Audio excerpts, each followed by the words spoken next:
जय हिंद, जोहार। कोल्हान यूनिवर्सिटी में जो पीजी सेमेस्टर 1 की परीक्षा होने जा रही है इतिहास विषय की, उसका जो पहला पेपर है CC 101, उसमें एक बहुत महत्वपूर्ण टॉपिक है जो कि परीक्षा में आएगा ही। ये टॉपिक अपने आप में बहुत विस्तृत है। इसमें 5-6 प्रश्न जो मिलकर एक प्रश्न बनते हैं।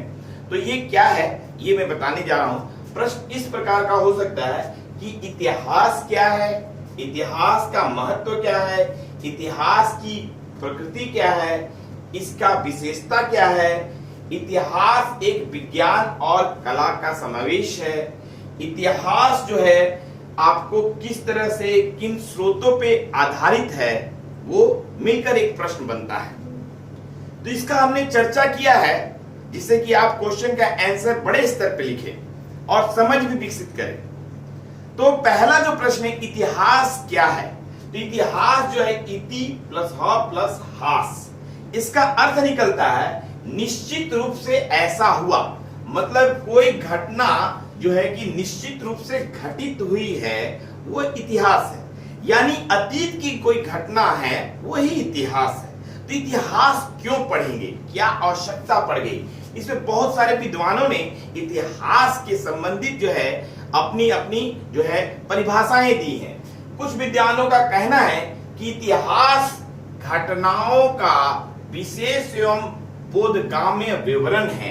विशेष एवं बोधगम्य विवरण है मतलब समझ आधारित विवरण है और विशेषता रूप से उस समय का विवरण किया गया है। फिर कुछ विद्वानों का कहना है कि अतीत की घटनाओं का विवरण है।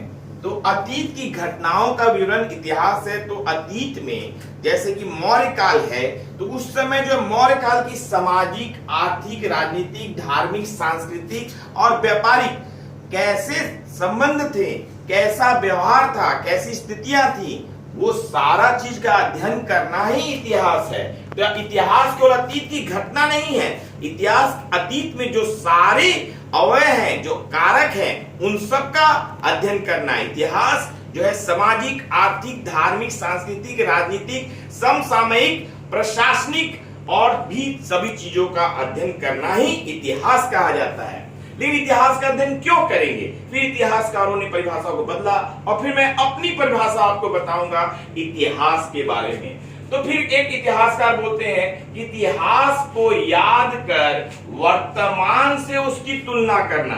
तो इतिहास को याद करके उसका वर्तमान जो है प्रेजेंट से कंपैरिजन करना, ये बहुत महत्वपूर्ण बात है। और कंपैरिजन करके करेंगे क्या, तो एक अतीत अलग, अगर अतीत जो है, अगर पास्ट जो है गौरवमयी है, गोल्डन है, तो उसका भविष्य भी गौरवपूर्ण बनाना। जैसे कि आज भारत में हो रहा है कि भारत जो है अपने प्राचीनतम इतिहास के, गौरवमयी इतिहास को, अपनी सभ्यता संस्कृति को, सामाजिक, आर्थिक, राजनीतिक व्यवस्था को, अपने पुराण वेदों को जो है गौरवमयी इतिहास को जानकर आज भारत जो है विश्व गुरु वासुदेव कुटुंबकम और जियो और जीने देव का नारा दे रहा है। और आप देख रहे हैं 21 जून को जो है आपको विश्व योगा दिवस मनाया जा रहा है। तो ये क्या है, ये अपनी अतीत की घटनाओं का गौरवमयी इतिहास है जिसको कि हम लोग भविष्य बनाएंगे।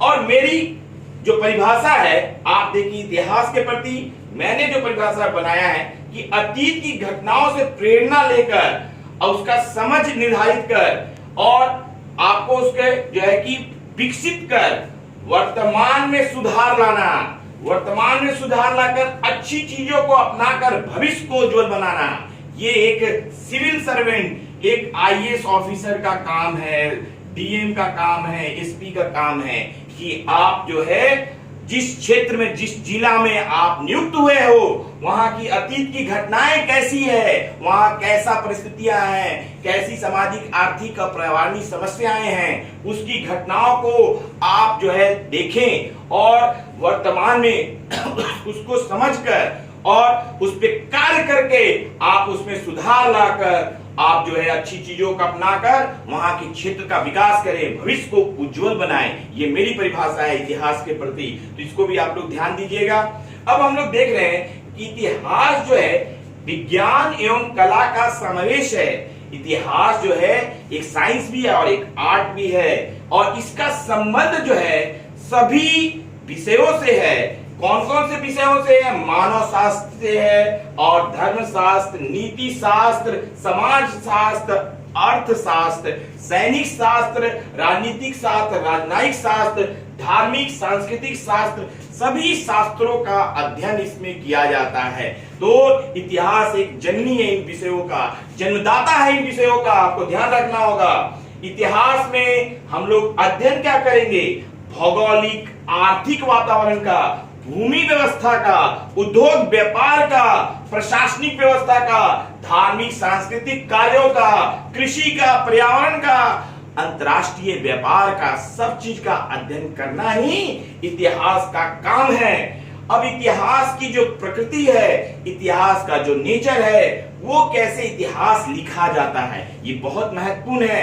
ये टॉपिक बहुत अपने आप में अलग से भी आ सकता है कि इतिहास की प्रकृति को बताएं, लेकिन मैं पूरा ये चैप्टर को एक साथ कलेक्टिव रूप से आपको बता रहा हूं। इतिहास जो है पूर्वाग्रह का प्रभाव है, मतलब इतिहासकार जो है किसी पूर्वाग्रह से, किसी स्वार्थ से, किसी लगाव से इतिहास लिख रहा है, तो वो पूरा अच्छा इतिहास नहीं है। उसी तरह इतिहास जो है तथ्यों की प्रकृति है, जो तथ्य मिले उसके आधार पर, जो फैक्ट्स मिले उसके आधार पर इतिहास लिखा जा रहा है। इतिहास अपने को दोहराता है। इतिहास अगर कोई घटना हो गई है वो फिर हो सकती है, जैसे कि 1857 पहली स्वतंत्रता संग्राम थी, 1947 दूसरी स्वतंत्रता संग्राम हुई। तो इस तरह से जो है कि इतिहास पहला प्रथम विश्व युद्ध तो दूसरा विश्व युद्ध, तो ये इतिहास अपने को दोहराता भी है और कभी कभी इतिहास दोहराता भी नहीं है। इतिहास एक चक्रीय है, एक चक्र खत्म हुआ तो दूसरे चक्र शुरू होगा, और इतिहास कभी रैखिक है, कभी उसका चक्र ही नहीं शुरू होगा। एक घटना होगी दोबारा नहीं होगी, उससे प्रभावित नहीं होगी। इतिहास जो है आपको अंतर वार्ता है, यानी एक कल्पनाशीलता है कि इमेजिन है कि कुछ चीज तथ्य मिला और उसे इमेजिन करके इतिहास लिख दिया गया।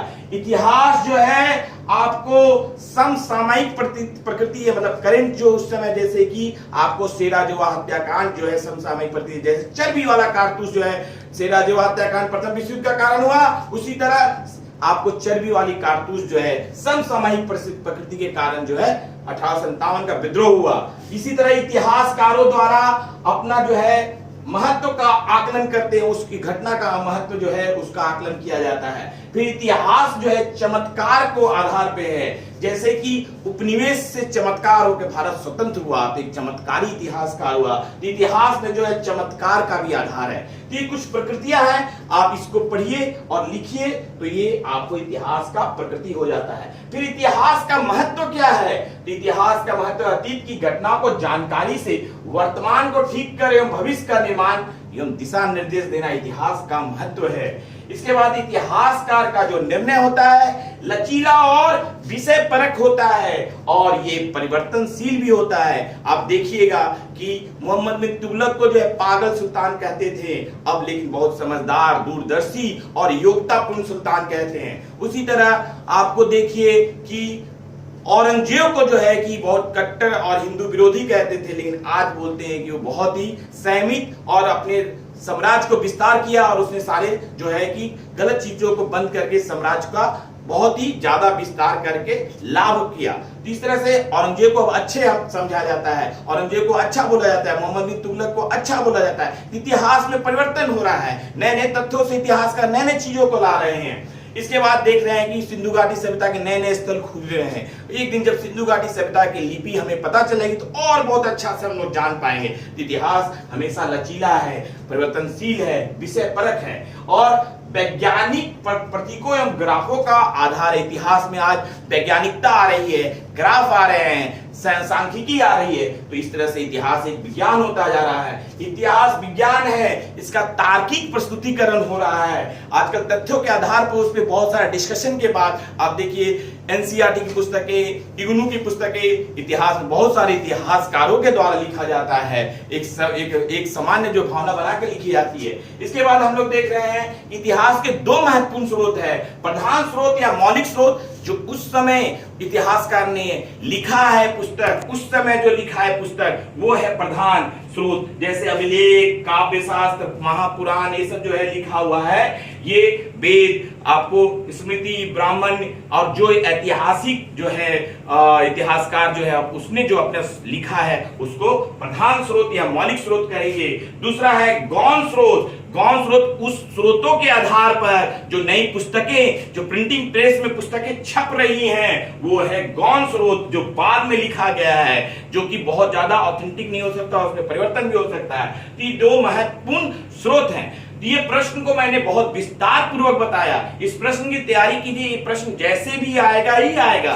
ये 5-6 प्रश्न मिलकर बना हुआ है। फिर नेक्स्ट क्लास में मैं एक इतिहास के CC1 का दूसरा प्रश्न लूंगा और उसका आंसर करूंगा। तो आप लोग अपनी तैयारी को अच्छा से कीजिए और सही कर, और ज्यादा से ज्यादा मार्क्स लाने के लिए, 75% मार्क्स लाने के लिए आपको जो है उसमें आपको डायग्राम बनाना चाहिए, फ्लो चार्ट बनाना चाहिए।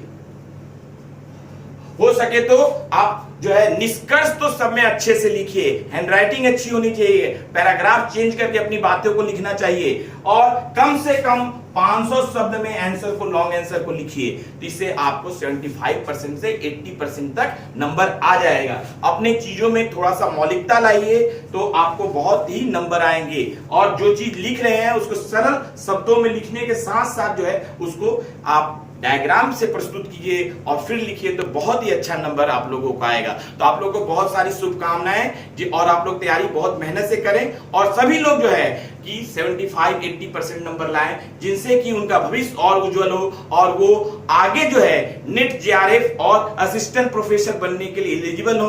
और ये UG और PG का नंबर जो है असिस्टेंट प्रोफेसर बनने के लिए बहुत महत्वपूर्ण होता है, साथ में PhD भी आप करेंगे। इसलिए जो है आपको जो है MA PG जो है हिस्ट्री का आपको बहुत अच्छे से लिखना चाहिए। आप लोगों को बहुत बहुत शुभकामनाएं, बहुत बहुत धन्यवाद। मैं बोर्ड छोड़ रहा हूं, आप लोग स्क्रीनशॉट ले लीजिएगा। बहुत बहुत धन्यवाद।